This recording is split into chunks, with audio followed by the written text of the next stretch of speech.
Hello everyone, good evening সকলকে। তা আজকের ব্লগটা সন্ধ্যার থেকেই শুরু করছি, কারণ সারাদিনই আজকে শরীরটা ভালো লাগছিল না, তার সাথে মনটাও ভালো নেই দু একদিন থেকে।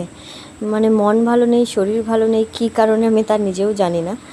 তো মায়াপুরে গিয়েছিলাম না, তারপরে আসার পর থেকে তো আমার খুব অসুস্থ হয়ে গেছিলাম আমি। এবার সেই আসার পর থেকেই না আমার শরীরও ভালো নেই, আর আমার কিছু ভালোও লাগে না, সেরকমভাবে ঠিকঠাকভাবে আগের মতো হতে পারছি না। তো যাই হোক, আসলে মায়াপুরে যে গিয়েছিলাম, মায়াপুরে গিয়েছিলাম একদিনের জন্য, আর রাত থাকিনি, কারণ ওখানে আমাদের আত্মীয়ের বাড়ি আছে, আমার বাবার বাড়ি বলতে পারো। তো ওইখানে ছোটোবেলা থেকে যতবারই যাই আমি সুস্থভাবে যাই, কিন্তু ফেরার পরে ওখান থেকে আসার পর আমি অসুস্থ হয়ে যাই, এই জন্য আমার মা আগে যেতে দিত না। ওই আগে ধরো 3-4 বছর পর পর যেতাম, আমার বাবা যেত, কখনো মা যেত, দিদি যেত, তাদের সাথে আমি যেতাম। তো আমি যেতে চাইতাম খুব, তো যেতে দিত না। তো যাই হোক, ওখানে গেলেই আমার এরকম একটা হয়, এরকম একটা আমার রেকর্ড আছে। তো এইবারও গিয়েছিলাম, আর আসার পর থেকে না ঠিকঠাক মতো সেরকমভাবে শরীরটা সুস্থ হলেও, আর ঠিকঠাক মতো সেরকমভাবে পুরোপুরি সুস্থ হইনি। তো সমস্ত তো ঠিকঠাক চলছিলই, এর মধ্যে না 2-3 দিন থেকে আমার কেন যে এরকম লাগছে, কিছুই ভাল লাগছে না, খিদেও পাচ্ছে না, খেতেও ইচ্ছে করছে না, কারোর সাথে কথাও বলতে ইচ্ছে করছে না। এমন হচ্ছে যেন নিজেকেও যেন দেখতে ইচ্ছে করছে না, বা কাউকে দেখতেও ইচ্ছে করছে না, এরকম একটা হয়ে গেছে।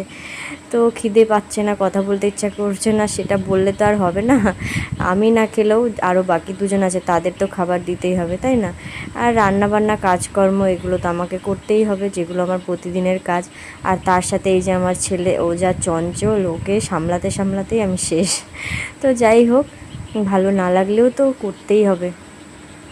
তো 2-3 দিন থেকে বললাম না, ভাল লাগছে না। তো কাল রাতে দেখো ঘুগনি করবো দেখে ভিজিয়ে রেখেছিলাম সমস্ত কিছু, আর রাতে ঠিক করে না ঘুমও হচ্ছে না, রাত 2-2-2:30 বেজে যাচ্ছে, কিন্তু আমার ঘুমও পাচ্ছে না। আর আবার সকালবেলা উঠে যাচ্ছি, কিন্তু এরকম হচ্ছে যে উঠতেও ইচ্ছে করছে না, উঠলেও মন লাগছে না কাজে, এরকম একটা ব্যাপার। তো যাই হোক, জানি না কেন এরকম হচ্ছে 2-3 দিন থেকে, আশা করি ঠিক হয়ে যাব। আর ভিডিও সেরকমভাবে করতেও ইচ্ছে করছে না। আর দেখবে মন থেকে কোনো কিছু করতে না ইচ্ছে করলে জোর করে করতে ইচ্ছে করে না। তো যাই হোক, যখন যতটুকু পারি ততটুকুই এখন ভিডিওগুলো করছি। সবসময় ক্যামেরা ধরে, ফোন ধরে করতে ইচ্ছে করছে না। তো যাই হোক, সকালবেলা ঘুগনি করেছিলাম, আর আজকে করেছিলাম 12 মিশালি ঘুগনি, শুধু ছোলা বা মটর দিয়ে না, সব কিছু মিক্স করে। তো প্রভাত সকাল সকাল এই দেখো ও খাবে, তো খেয়ে দিয়ে তারপর আবার যাবে ডিউটিতে। আর ওকে দিয়েছিলাম ঘুগনি দিয়ে মুড়ি, আর আমি খেয়েছিলাম চিড়ে ভাজা দিয়ে। আমার মুড়ি খেতে ভাল লাগছিল না, আর আমার রুটি বা পরোটা দিয়ে ঘুগনি খেতে বেশি ভাল লাগে, আর বানাতেও ইচ্ছে করছিল না, তাই ভাবলাম চিড়ে ভাজা দিয়ে খাই।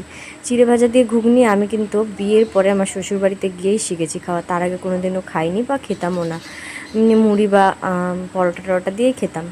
তো বিয়ের পরে যখন ওদের বাড়িতে একবার ঘুগনি বানিয়েছিল, দেখছি চিড়ে ভাজা করছে, তো আমি জিজ্ঞেস করলাম কী দিয়ে খাবে, তো বলছে ঘুগনি দিয়ে। তো সেইবার প্রথম খেয়েছিলাম, আর খেয়ে কিন্তু বেশ ভালো লেগেছিলো, ওই থেকেই শুরু, তারপর থেকে খাই। তো যাই হোক, আমার ছেলের কাণ্ড তো দেখলে, ওনাকে ওইভাবে মাছ ধরতে যাবে, ও তো আরও কাজ বাড়িয়ে রেখে দেয়। তো সারাদিন আর ভিডিও করিনি, ভালো লাগছিলো না দেখে, বলতে পারো আজকে শুয়ে শুয়েই কাটিয়ে দিয়েছি। আর এইদিকে সন্ধ্যাবেলা ওর তো বাচ্চা মানুষের তো খিদে পায়, আর ওর হলো এটা ওটা খেতে বেশি ভালো লাগে, সন্ধ্যা হলেই কিছু না কিছু খাবে। তো আজকে ওকে বানিয়ে দিচ্ছিলাম এই যে নাগেটসের মতো, আবার এটা নিরামিষ সুজি দিয়ে বানিয়েছি। তো যাই হোক, ওটা দেখে দেখো কীরকম করছে আনন্দের চোটে। তো ও যখন কিছু বানালে খুশি হয় না, আমার নিজে থেকেই তখন মনে হয় কি আমি আরও ইচ্ছেটা বাড়ে কিছু রান্না করার। তো ওকে কয়েকটা দিয়েছি মেয়োনিজ আর সস দিয়ে, ও কী করেছে সবগুলো নেবে, বলছে আগে আমি খাবো, বাঁচাতে তোমরা খাবে। তো এই ও বসে বসে খাচ্ছে আর কার্টুন দেখছে। তো আজকে আর ওকে পড়তে বসায়নি, ভাল লাগছিল না দেখে। তো রাতে আবার প্রভাত আমার জন্য চাউমিন নিয়ে এসেছিলো, একটু ঝাল ঝাল করে।